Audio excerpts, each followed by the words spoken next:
주님께서 여러분과 함께 또한 사제의 영과 함께 요한이 전한 거룩한 복음입니다. 주님 영광 받으소서. 그때 예수님께서 제자들에게 말씀하셨다. 너희가 나를 사랑하면 내 계명을 지킬 것이다. 그리고 내가 아버지께 청하면 아버지께서는 다른 보호자를 너희에게 보내시어 영원히 너희와 함께 있도록 하실 것이다. 그분은 진리의 영이시다. 세상은 그분을 보지도 못하고 알지도 못하기 때문에 그분을 받아들이지 못하지만 너희는 그분을 알고 있다. 그분께서 너희와 함께 머무르시고 너희 안에 계시기 때문이다. 나는 너희를 고아로 버려두지 않고 너희에게 다시 오겠다. 이제 조금만 있으면 세상은 나를 보지 못하겠지만 너희는 나를 보게 될 것이다. 내가 살아있고 너희도 살아있을 것이기 때문이다. 그날 너희는 내가 아버지 안에 있고 또 너희가 내 안에 있으면 내가 너희 안에 있음을 깨닫게 될 것이다. 내 계명을 지키는 이야말로 나를 사랑하는 사람이다. 나를 사랑하는 사람은 내 아버지께 사랑을 받을 것이다. 그리고 나도 그를 사랑하고 그에게 나 자신을 드러내 보일 것이다. 주님의 말씀입니다. 그리스도님 찬미합니다.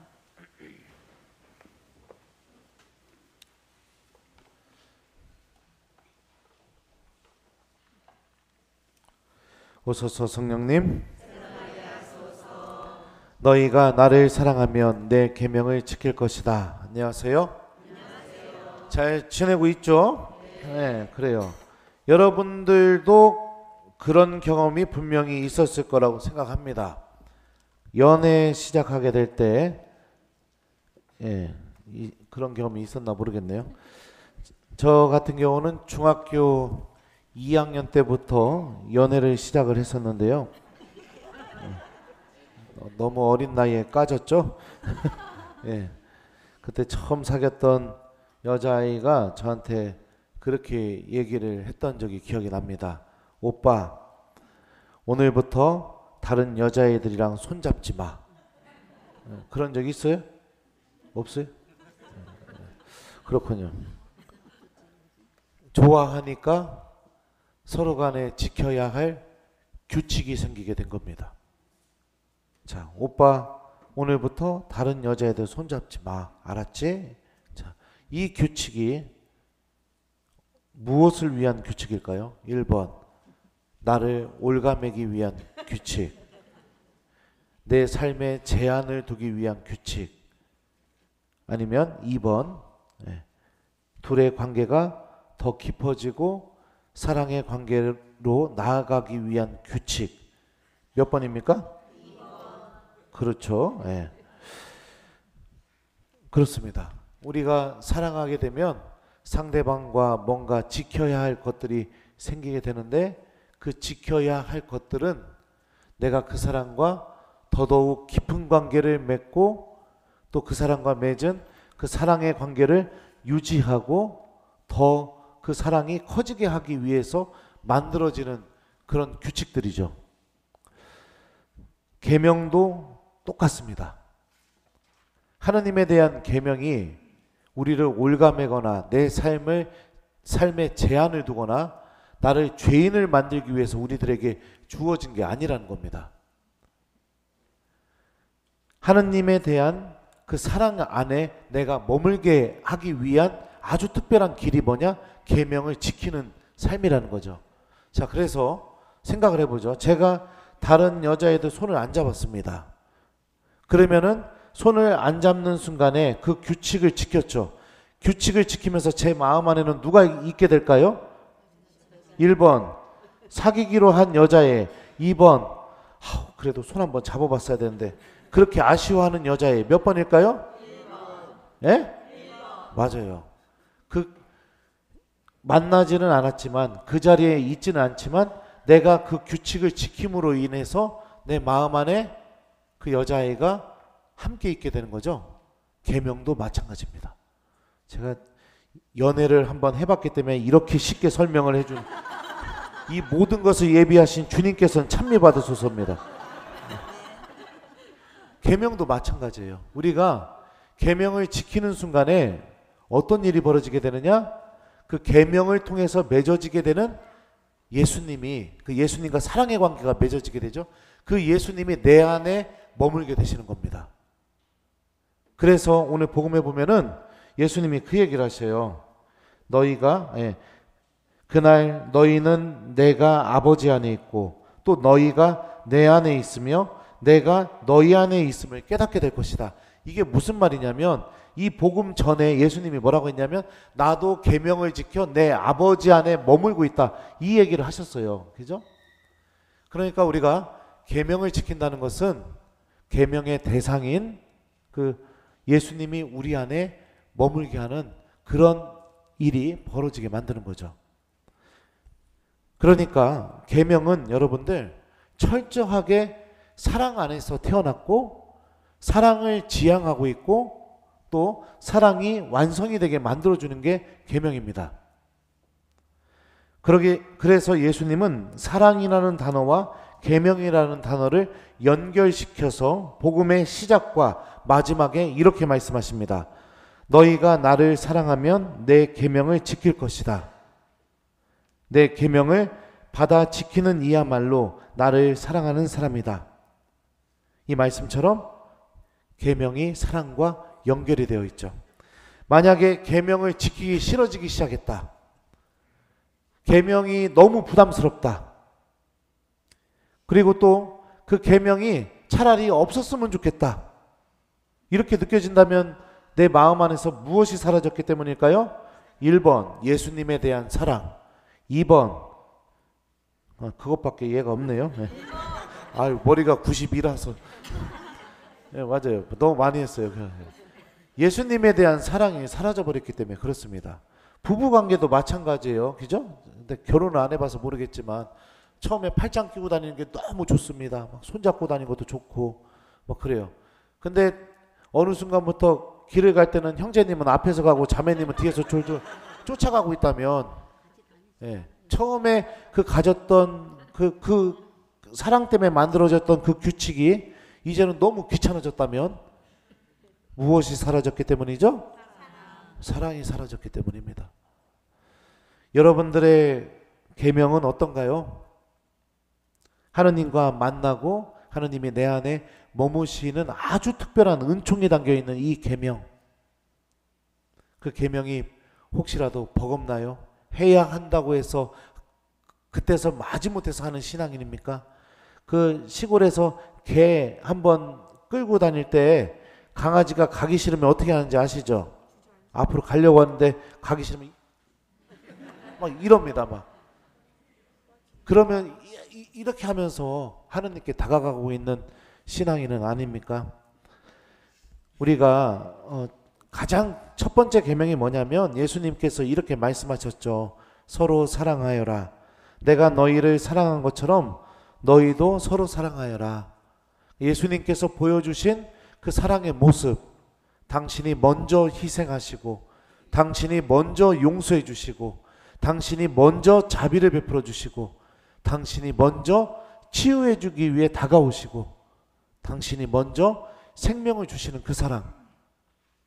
우리도 예수님께서 우리를 그렇게 사랑해 주셨던 것처럼 우리도 이웃들을 그렇게 사랑하라는 이 사랑의 세 계명, 이 계명부터 시작해서 또 교회로부터 받은 계명들이 있죠.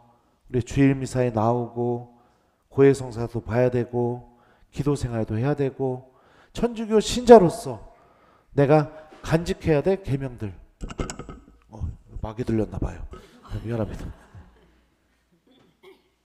너무나 버겁다면, 그렇다면 마지못해 한다면 나의 그 식어버린 그 사랑을 예수님께서 바라보시면서 얼마나 마음 아파시겠습니까? 오늘 복음에서 예수님께서 이렇게 말씀하십니다. 그리고 내가 아버지께 청하면 아버지께서는 다른 보호자를 너희에게 보내시어 영원히 너희와 함께 있도록 하실 것이다. 여기서 보호자라는 이 그리스 말을 파라클레토스라고 합니다. 이 파라라는 단어는 누구 옆에, 누구 곁에, 이것을 의미하는 전치사예요. 그 다음에 클레토스라는 이 단어는 부르다, 그러니까 이리와 이렇게 부르다, 그 부르다를 의미하는 칼레오에서 파생된 단어입니다. 그러니까 이 단어가 갖고 있는 어원적인 의미는 뭐냐면 누구 옆에 있도록 부르심을 받은 사람, 이게 보호자의 의미예요.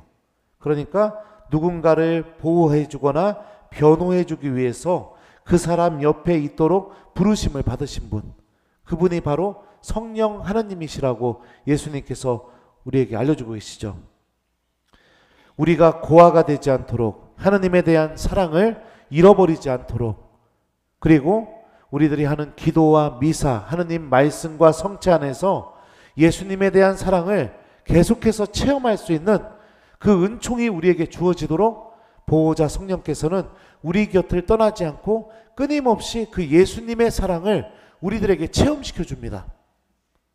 이 체험이 있어야 먼저 용서해 주는 체험, 먼저 희생해 주는 체험, 먼저 생명을 내어주는 체험, 먼저 자비를 베풀어 주는 체험, 이런 체험, 내가 예수님께 이렇게 사랑받고 있다는 체험이 있어야 나도 그 예수님의 사랑을 이웃들에게 전할 수 있겠죠. 그러니 사랑하는 교우 여러분들, 내 안에서 계명을 통해 하느님과 함께하는 기쁨을 체험하지 못하고 있다면 성령께 기도하는 신앙인이 되십시오. 기도하셔야 됩니다. 성령께서는 우리가 세례성사를 받은 이후부터 한 번도 우리를 떠나지 않고 우리와 함께 계셔주고 계십니다. 우리 자신을 바오로 사도가 뭐라고 했냐면 성령께서 거처하시는 성령의 궁전이라고 그렇게도 바오로 사도가 말씀하셨어요. 로마서에 이런 말씀이 있습니다. 성령께서도 연약한 우리를 도와주십니다. 어떻게 기도해야 할지 모르는 우리를 대신하여 말로 다할 수 없을 만큼 깊이 탄식하시며 하느님께 간구해 주십니다.